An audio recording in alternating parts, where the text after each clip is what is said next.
सफलता को अपना एकमात्र मार्गदर्शक न बनाएं, न ही असफलता को एकमात्र शिक्षक। दोनों से सीखें, क्योंकि वे विकास के पथ पर मील के पत्थर हैं। जो एक क्षण में बदल जाए, एक क्षण में भंग हो जाए, वह प्रेम नहीं, लोभ होता है। अहंकार वह छाया है जो आत्मा की रोशनी को अंधा कर देती है। भीतर की चमक के सत्य को प्रतिबिंबित करता है। वैसे ही दुनिया को वैसे देखें और अपने कार्यों को अपने आंतरिक ज्ञान का प्रतिबिंब बनने दें। दुनिया को बदलने का नहीं, बल्कि खुद को बदलने का प्रयास करें, क्योंकि उस परिवर्तन में आपके आसपास की दुनिया भी बदल जाएगी। अपने अनिवार्य कार्य करो, क्योंकि वास्तव में कार्य करना निष्क्रियता से बेहतर है।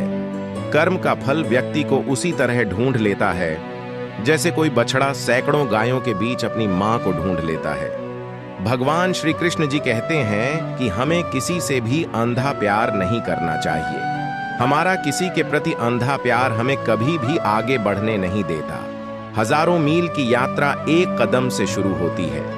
आत्मा की यात्रा एक इरादे से शुरू होती है। आत्मा न जन्म लेती है, न मरती है, न ही इसे जलाया जा सकता है, ना ही पानी से गिला किया जा सकता है। किसी के साथ दुख बांट पाना भी एक तरह का सुख है। अधिक प्रेम भी व्यक्ति को बुद्धिहीन कर देता है। आत्म खोज की यात्रा सर्वोत्तम तीर्थ यात्रा है। अपने हृदय में स्थित ब्रह्मांड को समझने के लिए भीतर यात्रा करें। मैं किसी के भाग्य का निर्माण नहीं करता और ना ही किसी के कर्मों के फल देता हूं। मुझे नहीं किसी और को पाने की तृष्णा। मेरे गुरु मेरे आराध्य हो आप श्री कृष्ण। अनुमान मन की कल्पना है और कभी निराश नहीं होना चाहिए। व्यक्ति या जीव का कर्म ही उसके भाग्य का निर्माण करता है, क्योंकि कमजोर आपका वक्त होता आप नहीं।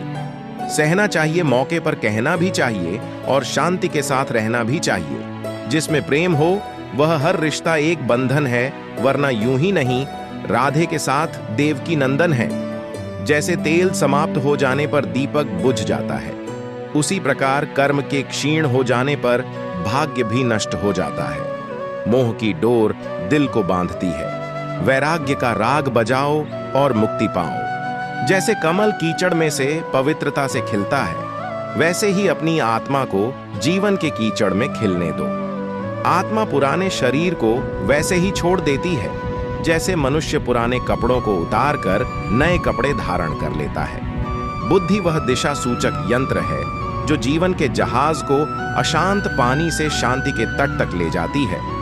मनुष्य जन्म लेता है तो उसके पास सांसें तो होती हैं, पर कोई नाम नहीं होता। जब मृत्यु होती है तो उसके पास नाम तो होता है, पर सांसें नहीं होती। इसी सांस और नाम के बीच की यात्रा को जीवन कहते हैं। न किसी के अभाव में जियो, न किसी के प्रभाव में जियो। यह जिंदगी है आपकी, अपने स्वभाव में जियो। समय की नदी निरंतर बहती रहती है। अपने कार्यों को वे कंकड़ बनने दें जो उद्देश्य के लिए सकारात्मक विचारों के बीज बोएं। ऐसा कुछ भी नहीं, चेतन या अचेतन, जो मेरे बिना अस्तित्व में रह सकता हो। जब जिंदगी में बुरा समय आए, तब समझ लेना कि अच्छे कर्म का समय आ गया है। इंसान चाहे जितना भी खुद को व्यस्त रख ले, जिससे वो प्रेम करता है उसकी यादों से नहीं बच सकता। आत्मनिरीक्षण के दर्पण में अपने कर्मों का प्रतिबिंब देखें और इसे अपने परिवर्तन का मार्गदर्शन करने दें।